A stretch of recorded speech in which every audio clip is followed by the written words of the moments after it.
I put out a little short showing off what I thought of the tier list for supers within PvP, and we got some mixed responses, so I felt like it was worthy to give a full video as to why I put the supers in the tier list that I have. We're going to be roughly judging the supers based off of their ability to kill other guardians, their ability to kill other supers, and just, you know, general informed opinions on the topic as somebody who's played the game for 7 to 8 years. We're going to start with Gathering Storm at F tier. Please stop using this super. I don't say that because I'm trying to, you know, crap on your favorite super or whatnot. This thing needs a buff. It really, really does. Let me hit you with some numbers. Cooldown of 8 minutes and 20 seconds, which is longer than something like Blade Barrage. It lasts 10 seconds, which is pretty good. It has a range of 8 meters of that's actual radius of AoE itself. It's accurate. It has piercing. However, the damage that it can put out in PvP is garbage. It is 200 damage on a direct impact, and even against a super, if you hit them and then hit the ground underneath them, if they are paying attention, they are likely to escape unless they are already damaged. The super has so much holding it back. It really needs a buff. Next up is Spectral Blades at D tier. What a wild ride it has been to finally find itself into D tier. Melee super struggle right now in the current meta with how ranged everything is, not to mention that this super has a 10-minute and 25-second cooldown. It lasts the standard 25 seconds. It has a melee range of 8 meters. Its invisibility, fun fact, does not lose radar like the normal invisible hunters will do, the normal void invisibility. Against the super, the light attacks deal 97 damage. These are pretty fast. Heavy attacks 141, so you're going to need to do a light attack into a heavy attack.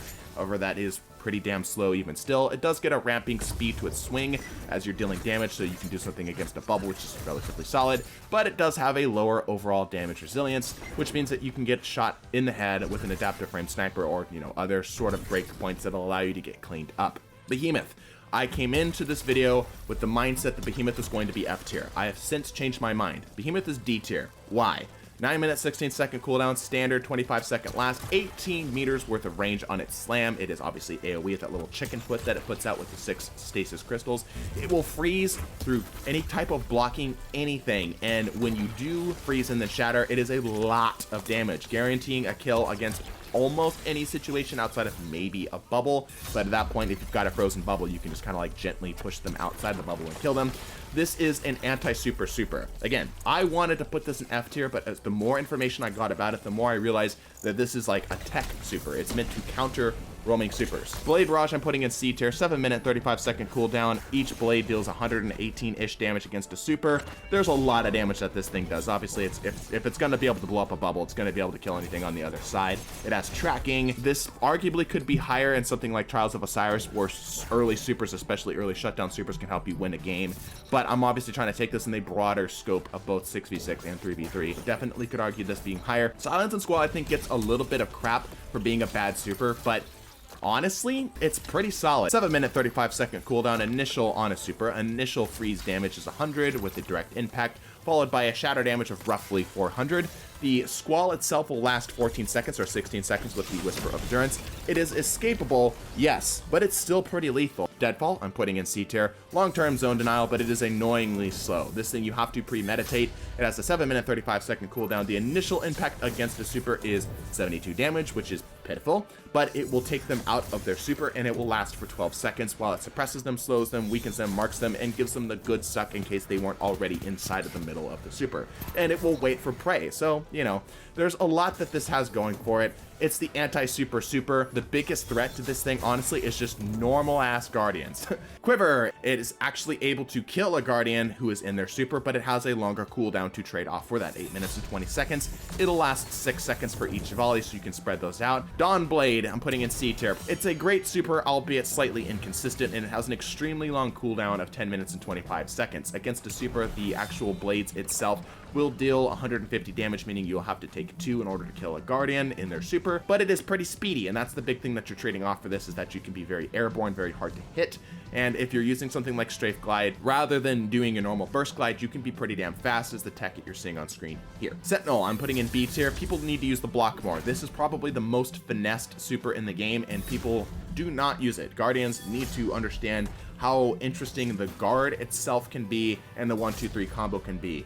The base damage against the super for roughly higher resilience type supers is 97, roughly the same for the throw as well. And the guard is dealing 3 per tick, but it ticks very, very fast. Again, this is a higher resilience super, so you're going to have a better time of surviving something like an adaptive frame headshot. But you can do something cool, like I mentioned, the 1-2-3 combo, or 1-2 in the air for a guaranteed kill. Definitely something worth keeping in mind. Vortex Nova Bomb is next, B tier. We're putting this here because it has a good suck that it's been recently buffed to, 8 minutes and 20-second cooldown. The suck is so good it will reach you from 12 meters, and the vortex itself will last for 6 seconds. Not to mention, almost all warlocks are now running around with Devour, so it means you'll get your health back after immediately getting that kill, but only outclassed by Cataclysm or your Slofa Bomb. Again, 8 minutes 20 seconds with an 8-meter explosion range. Devour, it is outrunnable and it will seek you, but you basically, if you are trying to outrun it, you have to drop basically everything else you're doing in order to do it, because you have to fully focus on sprinting away. The Seekers against a super deal 160 damage. You'll take 2 Seekers in order to kill a target, but the best thing in my opinion about the Cataclysm is that it blocks damage, and not just a little bit of damage. We're talking like a full Chaos Reach, we're talking a full throwing hammer barrage. This thing will make sure that you are safe on the other side of that Nova Bomb. Striker, or your Fist of Havoc, is going in B tier. It's got a great initial shutdown slam to make sure that you get at least some value out of it. The initial damage against a super is 135 with a bit of fall off. One thing I want to talk about here is that the airborne bonus to damage is apparently bugged. I've tested this 17 different times. I cannot get the bonus for Striker Titan 4 Fist of Havoc to proc. Please let me know if I'm wrong. It just seems like it is not working in PvP. Aftershock's effects against supers is 60 damage. The shoulder charge against supers is 101, so roughly 100 damage. So again, 2 of those will kill. Next up is Chaos Reach. This recently got a buff. It's a Kamehameha with basically infinite range. We were testing this up to 100 meters and it was still killing targets. 7 minute 35-second cooldown, 30 per tick. However, those ticks do go very fast. It does have lower resiliences and is relatively predictable if you know where they're at and they don't know where you're at to shut it down. Nova Warp, my baby, is going in B tier. It's fast, blinky, and can get a lot of kills against unsupered Guardians. However, it struggles against supered Guardians because the damage profile is not great. It has a cooldown of 9 minutes and 16 seconds. It has 201 damage against an unsupered Guardian with its small detonation, which also it gets on the initial pop of this super, which has about 4-ish meters. The big detonation, however, is obviously where most people are using it, which deals 151 damage against supers, which has a 9-meter kill range. Bubble in B tier, and Trials, this is probably S tier. Cooldown of 6 minutes and 57 seconds, and this thing can survive, we were able to test this, 24,500-ish damage. A lot of damage. You are never realistically going to kill this thing unless you have a super itself, which they get a bonus towards killing the bubble, so unlikely. The range of this thing is 4 meters. You get a 25% weapon damage buff while you're inside. And fun fact, I didn't know this, but when you're inside the bubble, the shield will negate headshot damage. I didn't know that. Did you know that? Well, we found that out. So don't bother. If they've got an overshield inside that bubble, don't bother going for headshots. You're literally wasting your time. And your overall health with everything came out to about 650, so very tanky inside that bubble. This is one of those bog standards for shutdown and zone control supers. There's a reason why we test everything against the bubble. Thunder Crash is next. I know there's going to be some Titans who agree that this is probably better to be up in the A or S tier. 8 minutes and 20 seconds. It has a 10-meter blast range, which is nice and big. The overall effect will last 5 seconds while you're in the air, which will give you roughly 80 meters, and it will deal well over 3,000 damage, so you are going to kill anything that's on the other side. The damage of the Aftershocks against supers is 60 damage. The only thing that I'm worried about is the ability to get punished if I whiff. Big Hammer, A tier. Decent lethality, relatively fast charge time for a roaming super, 8 minutes 20 seconds, 25 meters of range for its heavy slam. It's against supers will deal 95 damage plus 9 tick damage, which again ticks very, very fast.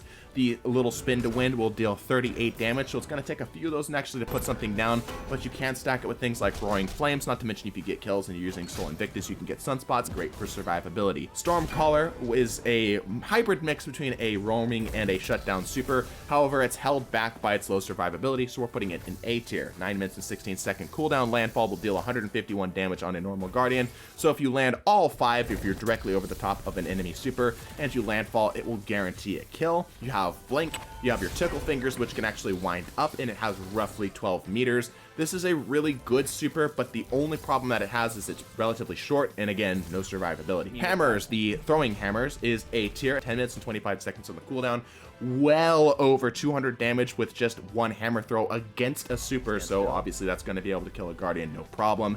You get sunspots, you have range, you have AoE, the explosion's like 4 meters, it's higher resilience. This thing is great. The marksman's Goldie, the 3-shot Goldie, is boring, but pretty damn good. 9 minutes and 16 seconds, over penetrates targets, free orb generation on headshots, 153 damage body shot against supers, 300 plus to the head. We weren't able to find anything that has any range drop off for this in any real circumstances. And fun fact, you can use your ability as well. In this, with the knock him down aspect, you'll get a whopping 15 seconds of being able to threaten a super. It's just very squishy as you have no damage resistance. Well of Radiance, A tier, arguably in my opinion. S tier, it's a super magnet, yes, but it's extremely early, the fastest charging super in the game at 6 minutes and 57 seconds. It's early orb generation. It counters stasis, although the sword itself can be shattered.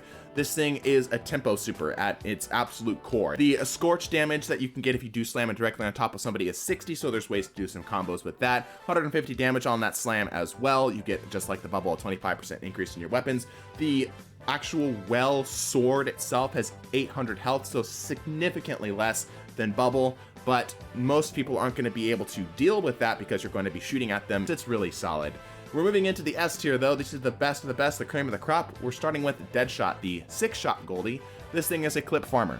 It has roughly 35 meters of range, a 9 minute 16 second cooldown, refunds kills on ignitions, which you can just run a fragment in order to do that. And recently, with the knock 'em down aspect, you'll get a 15% damage resistance. If you've ever seen this thing in action, you know how strong this thing is. Coming into what I consider the best Warlock super in the game, Winter's Wrath. I get a lot of arguments about this, but I keep freezing them and shattering them, and I don't get a lot of arguments after. 9 minutes and 16 second cooldown, roughly 100 damage on the freeze and shatter combo against a super. It has tracking. You can fire this thing into an area, not have any idea where anybody is, and it will pick somebody up and then you can shatter them. Not only does it give you information, it gives you safety. You can poke shot with this thing. It's very, very solid. It can bully a bubble, which I think says a lot, as most roaming supers kind of struggle against a bubble. This one, no issues whatsoever. Assuming you aren't suppressed, which is always a concern, this thing will be able to deal with it. But, in my opinion, the best super in Destiny 2 PvP is the pole dancer, is the arc stripper, is arc strider. Yes, I think that this thing, other than being countered by Chaos Reach, is so freaking good. It deserves its spot clear along the top. 9 minutes and 16 seconds, which is faster than some of the other worse, roaming supers in the game. It has the block mechanic, which is probably the sum total of why this thing has gone from a really good super, probably a B tier, to S tier, because this block will shut down basically anything. But this block is fantastic.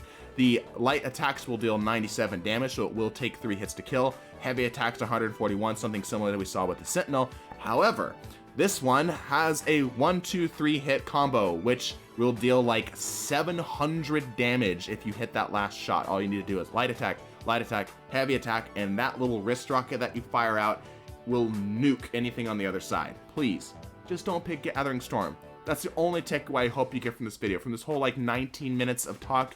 Just use Pole Dancer. Don't use Gathering Storm. Let Gathering Storm get a buff. If you liked this video, if you liked my little more fast and loose approach to this, let me know. Bless your faces. Deuces.